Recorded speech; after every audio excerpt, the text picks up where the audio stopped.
What's up, everyone? How y'all doing today? My name is Arif, and this is your Daily Chat Season 5, Episode 23. I think 23, might be 22. Who knows? For May the 19th, 2020. How's everybody doing today? What is going on? A lot of news, not exactly tech news, but a lot of news happening in the last week or so, maybe the last like 4 or 5 days at the most.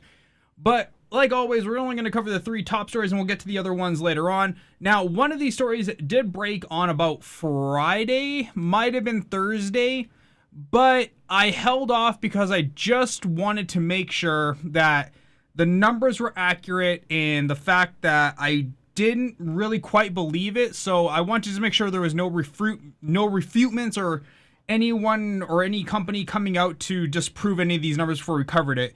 So now that I know that these numbers are solid and secure, we're going to get into it. But let's get with the smaller story of the day. And that is Windows 10 has a network packet sniffer built into it now. That's right. As of the last October update, October 2018, Microsoft just injected a packet sniffer. Now, why is this important to literally anyone? Who cares? Well, Windows never had one of these before. You always had to install something like Wireshark or another type of packet sniffer, Wireshark being the predominant one that everyone uses on the Windows platform.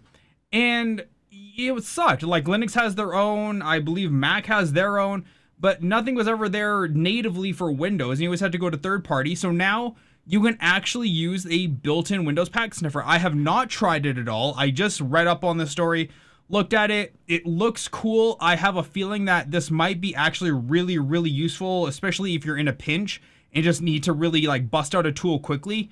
So you can actually start to use this. I believe it's called Packetmon, PKTmon. And yeah, you can just read up on it, read up on how to use it and everything. And this is really nice. Actually, I'm really happy that Microsoft is building in these tools. I wish they had announced it with more fanfare than just like silently releasing it. But sometimes you can't win them all. And I think this is fantastic overall. Having worked on network systems for all of last year, I can tell you this actually would have been a really cool thing to have. Unfortunately, though, once again, no one knew it was there. So there is that. Now, as we move into more serious news, as we've had since not even since the outbreak, since before the outbreak, since the Hong Kong protests, really, we've seen companies kowtowing to China at every turn because how do you pass on a population of 1.4 billion people? Like it's not easy for a company to say no when the market is that large. Like a market so large that if they never left their own market, they'd still be fine kind of size. So we've seen a lot of US companies bowing to this, and YouTube has been really kind of front and center on a lot of these controversial issues. And now we're seeing that YouTube is deleting terms that are critical of the Chinese government. So the Communist Party of China, as you know, human rights violations, people go missing, abducted, murdered, sexually assaulted, all these kind of things. And yeah, so people who are critical of the Chinese government, they don't seem to last very long. We've seen that happening in Hong Kong too. We've seen a lot of people in Tibet just, get offed. So anyone who decides to have an opinion that's not praising, Xi Jinping or Winnie the Pooh, whatever you want to call him, they tend to be in a lot of trouble. And terms like gongfi, which is translated as communist bandit, and other phrases like wamo, which literally means 50 cents. These are all phrases that Google and YouTube are taking down and getting rid of, which is really, really bad though, since YouTube is the way that we all consume media for the most part nowadays. Obviously, there's other platforms, especially in China. They have their own platforms, but we really get a lot of our news, at least modern people like myself, not archaic boomers, but modern people. We get our news online. So it's really sad that YouTube is bowing to this. And I get it though. You can't pass on that market size. You just can't. The ad revenues, the deals that you get out of there, they're just too lucrative to pass up. But it is sad. And Google has even had more more ire directed towards it when it came out that they were working on a development of a search engine dubbed Dragonfly, and this would intercept messages and tie it to people's like phone numbers. And China has that whole like social credit system that they've got going on, where like your credit goes up or down. If it's down, you can't even travel. It's really, really bad. In fact, it's quite horrible. So when you see them working on stuff like this in private, it's never a good sign. I feel really, really bad for the Chinese people. The Chinese government can go suck an egg. Who cares about them? And Google is just like, they're a company just trying to make the most money possible, as you do when you're a publicly traded company.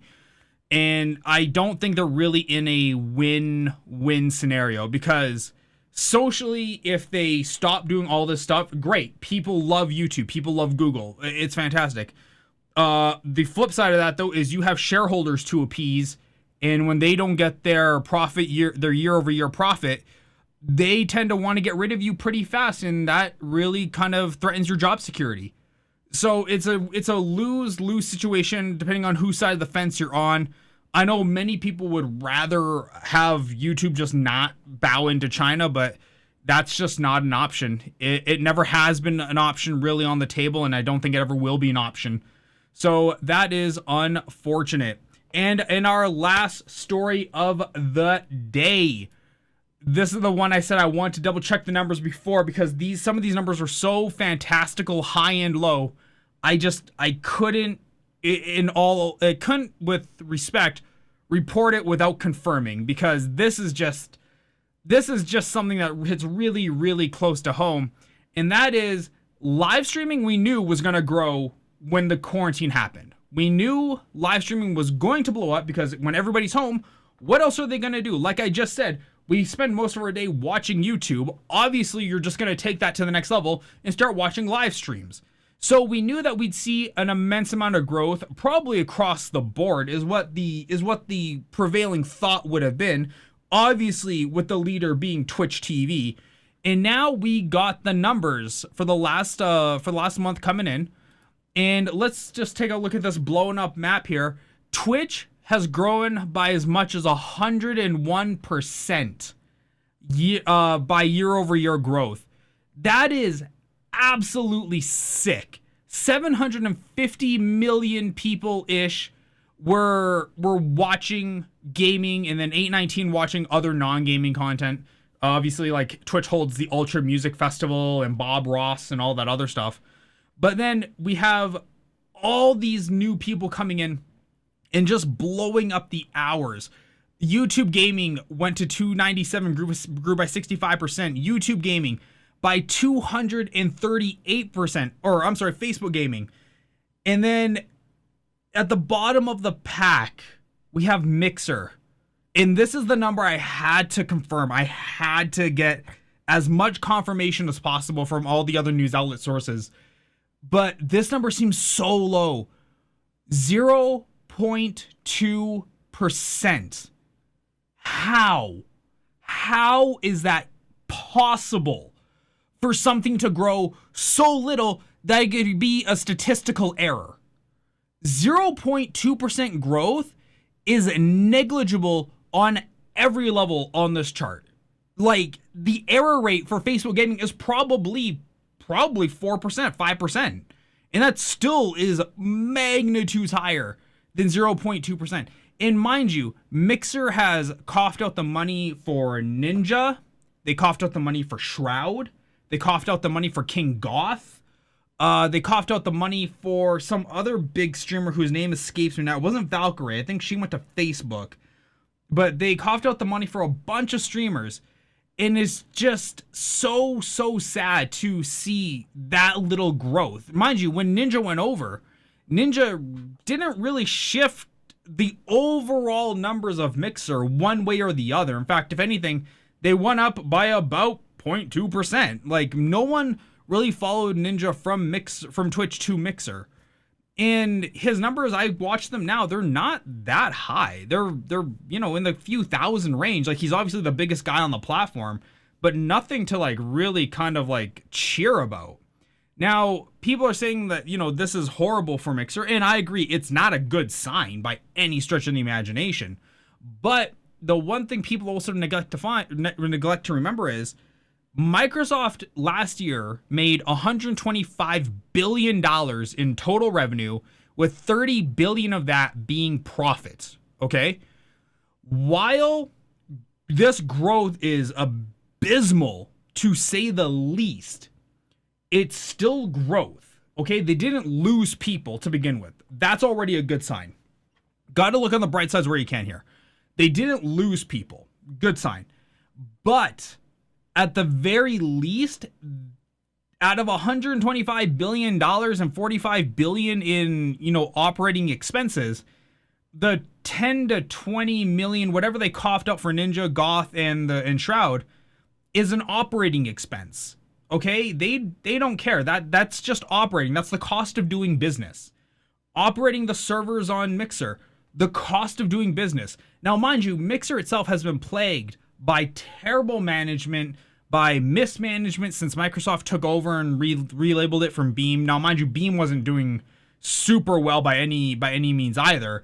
But when the big corporation came in, we expect to see big changes, and we didn't really get that. We got a little bit of a rebrand. Well, actually, we got a major rebrand. But we got, the Mixer Lab, which is cool. The interactivity kind of like, it went up but stayed the same, and you can do like some cool video effects. But it's not the groundbreaking thing we expected when Microsoft took over. And 0.2% is really bad. In general, that feels like a loss, if I'm being honest. But they have to remember that this is just the cost of doing business. And Facebook gaming went up probably because that's where all the boomers are. So, and I'm not sure if they ever fixed their way of counting numbers either. Like the Facebook numbers I'm really sketchy on, because I remember at one time Facebook had it where if you even scrolled past a video and it would autoplay, it would count that as a view. So the view numbers were artificially inflated. And I do remember hearing that they were going to discontinue that and like not do that because it was giving false reporting stats. But at the same time though, Facebook lies all the time, so I don't see why this time would be any different. And YouTube gaming, I see YouTube gaming getting bigger. That's fine. I can totally see that. Those numbers seem believable. 65% is a completely believable number.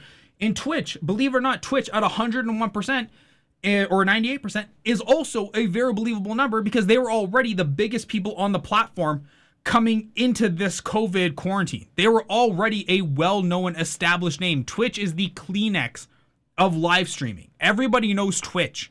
So it's not hard to believe that when it came time for people to start growing, the puberty, the growth spurt, the mustache and 6 foot tall, awkward, acne backed person was Twitch. It's not uncommon. It's not unheard of, because that's what we expected. And can you believe it though? 1.5 billion hours in watch time for April of 2020. That is just so sick. So baller. So there you guys go. So you can see the watch hours from 2019 and the watch hours from 2020. You can see their growth numbers, and it is impressive to say the least. And I'm happy to see that the overall industry growth was about 99%, which is absolutely fantastic. That's what we want to see. And now this was really, in the quarantine time, your time to shine, kinda, so to speak. But you still had the other big streamers like preventing you, so it wasn't really exactly your full time to shine, but it was the best time you ever had to grow on the platform.